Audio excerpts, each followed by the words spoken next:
action. Koqui, would you rather review AP Euro or would you rather be dead?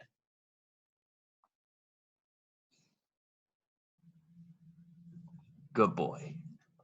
That is not a promising sign.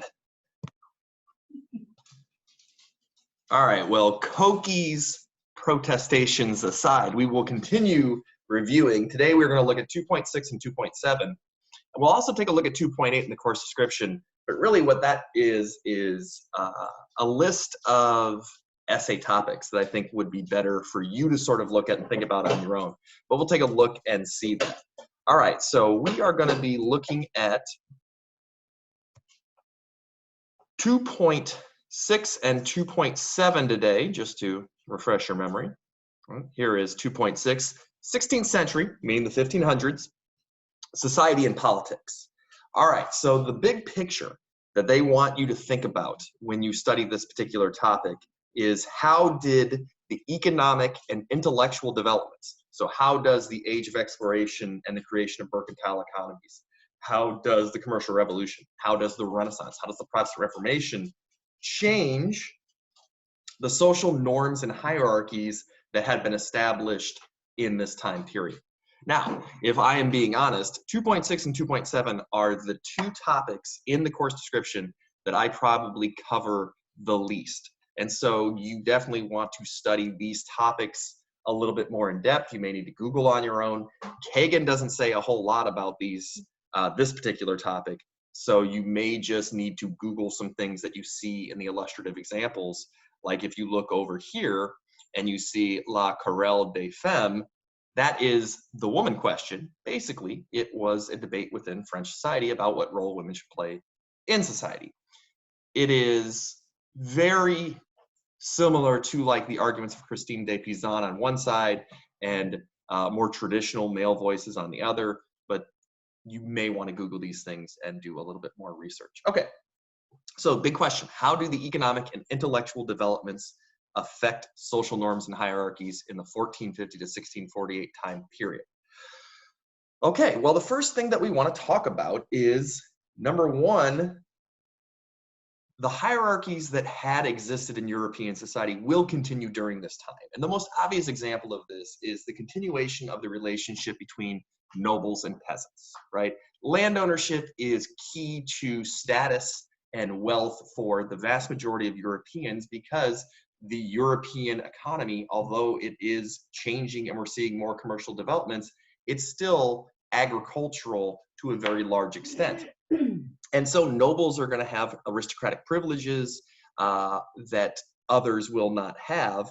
So, for example, nobles have tax exemption. They don't need to pay taxes. Nobles are going to be able to do other things as well, such as demand labor obligations from people who live on their land. And there's other legal protections that the nobles enjoy as well. So lots of aristocratic privilege. Now, that's the continuity. The change that we see here is that we are seeing the establishment of new urban elite who are involved in commercial activities, and they will begin to carve out positions in society above peasants, maybe below the nobility. We've talked about how they're going to gain positions in monarchs' bureaucracies and have more status. And so there's the change continuity factor that you can see there. All right, number two. The economy and the family and how it shapes that is another topic they want you to think about. So basically, in this time period, most of the work that is done within the family. And the family works on separate things, but they are complementary to one another, right? We call this the family economy. So it's the nuclear family unit, the mom, the dad, a couple of children who are going to be engaged in economic activities that support the whole family. They may not necessarily do the same thing, but they are all contributing to the family economy. Now, often children would leave home and go work as servants so that they could raise money to start their own families. Or you would have a servant working with you. Servant does not mean like slave. It means more like an apprentice who helps out with the family business that is being conducted. Okay, so we have the family economy. The household is the basic economic unit. It is where consumption and production is done. Within the home, it is nuclear. We have size limitations because of the economic realities of the time. Growing population, stagnant economy means less wages, means later marriage, means less children. But we are seeing greater capitalism being introduced into the agricultural economy as well as the new urban centers. And so we are going to see social dislocation where people are going to move further away from home. Cities are going to offer more opportunities, and so people will move there. We will also see the enclosure of lands that get rid of traditional farming practices and go to a more commercial agriculture. So there are going to be changes that take place to how economics function during this particular time. All right, the third topic that has to do with social hierarchies is the role of gender in society. And so what we are going to see is that there is going to be an argument. And in my sort of introduction, I preface this: what role should women play in politics, in society? What's the idea that we should do with them? Right? And so what we are going to see is, I think the one topic we covered the best in here was the writings of Christine de Pizan, an Italian humanist who would write very eloquently about how women should be educated. She challenged the notions of women's wickedness because of the Eve sort of argument that people would make. And she would talk about how women deserve the opportunity to be educated at the very least. This same debate is going to take place in French society. It's over here in the course description where it says La querelle des femmes. That means the woman question. And then another issue we're going to see is that some Protestant groups are going to allow women to serve as preachers. This is the idea of, like, you know, everyone's equal in God's eyes, and so women should be able to preach as well. Although this will be a topic that causes much debate and much consternation within society.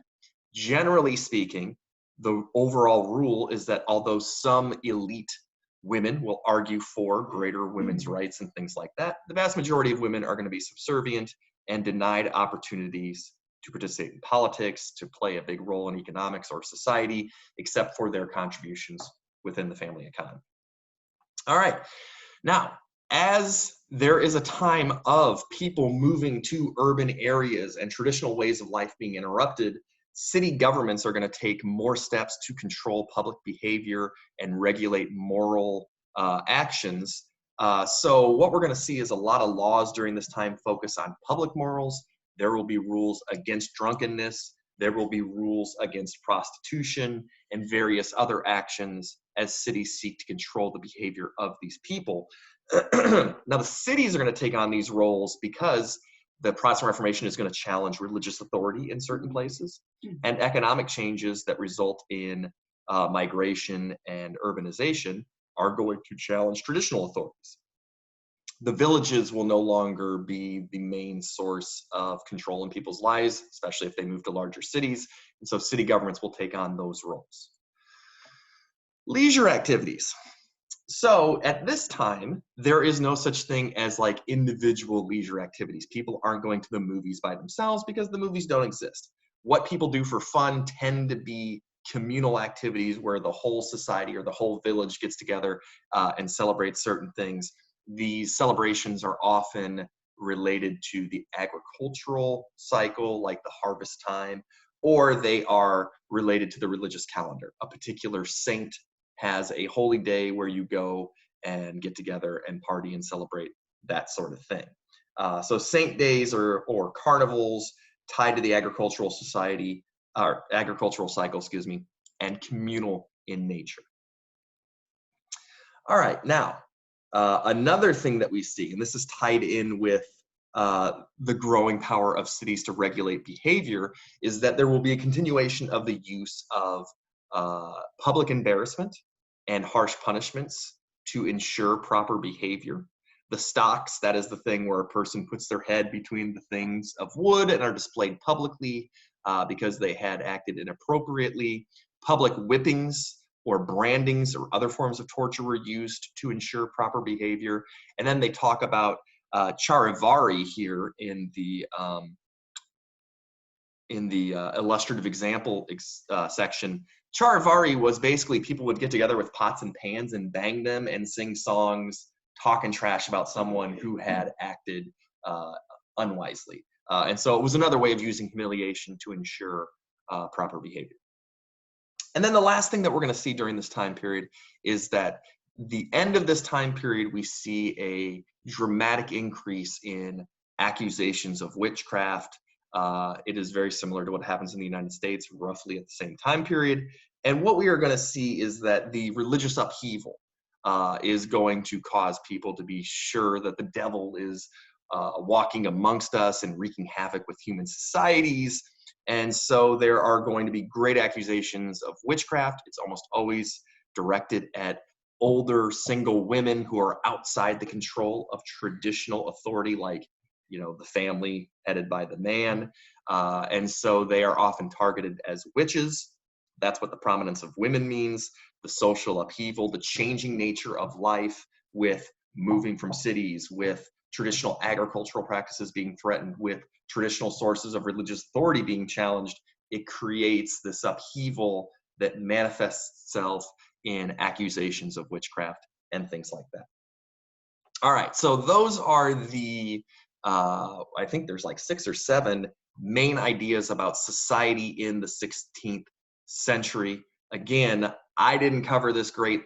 Kagan doesn't go over it all that well. So look at the illustrative examples over here on the side and study these things on your own. All right, now we're going to move on to 2.7, which deals with art in this time period. So obviously the major art of the 1450 to 1648 time period is the Renaissance. But the Renaissance does not last into the 16th century. After, the 1500s, a new style of art, Baroque in particular, becomes popular. And we looked at this a little bit.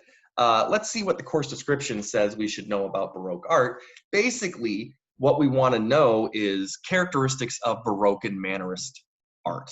And basically, Baroque art is going to use distortion or drama or the illusion of things in the work to create a feeling of passion or excitement or whatever. Let me show you a good example. This woman appears in the course description. That is not a woman, that's the wrong tab. Right here, this is a woman by the name of Artemisia Gentileschi, which I'm sure is not pronounced properly. She was an Italian woman who was one of the most celebrated Baroque artists of her time. And as you can see here, this is Judith slaying Holofernes, which is a topic from the Old Testament. A lot of dark and then dramatic use of light to illustrate a violent sort of action. She is beheading this man as he is sleeping here. And so you can see the dramatic tension that is being shown in this particular painting. Other famous works of Baroque art include Rembrandt's The Night Watch. Look at the entire painting is almost bathed in black, and only a few sections are highlighted in light showing what is going on. Rembrandt is a famous Baroque artist. And then I think I had sculpture. Bernini is an Italian sculptor, and you can see the difference between Renaissance sculpture, where David was standing straight up and just sort of placid and calm. This sculpture is going to show movement and drama, and it's David, right? And so you can see the difference between how David is portrayed in one style of art versus the other. And then finally, architecture of the Baroque time period is going to be utilized by monarchs. This is the Nymphenburg Palace. It is located in Munich, Germany. It was used by the Habsburgs as like a summer retreat. It utilizes Baroque architecture. Versailles is another example of Baroque architecture, but these sprawling estates, usually with water features and gardens, are classic features of Baroque architecture, moving a little bit away from the columns and the domes that we saw predominate Renaissance art. The other example that we see is right here. This is a cathedral. This one is located in Toledo, or Toledo, as we would say. It's in Spain. And so here's what the outside looks like, moving away from the domes, like I said again, but then the inside is really where you have a lot of ornate, let me move this, a lot of ornate design and paintings and sculpture. And so if we go back and look at the course description, let me move me again. See what it says here for the illustrative examples: Mannerist and Baroque artists whose art was used in new public buildings. So my guess is that you don't need to know any paintings necessarily, but they'll just be examples of artwork inside of churches or palaces by these particular artists.